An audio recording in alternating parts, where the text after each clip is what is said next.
Por la calle caminaba, esperando que algo se pasara. Quería algo de tomar y empezamos a caminar por la calle y la vereda.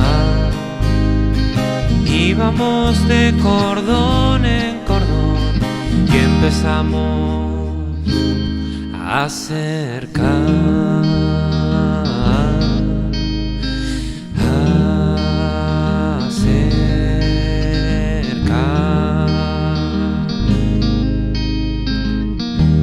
cosas pasaban por tu mirada, querías algo de fumar y todo empezó a girar.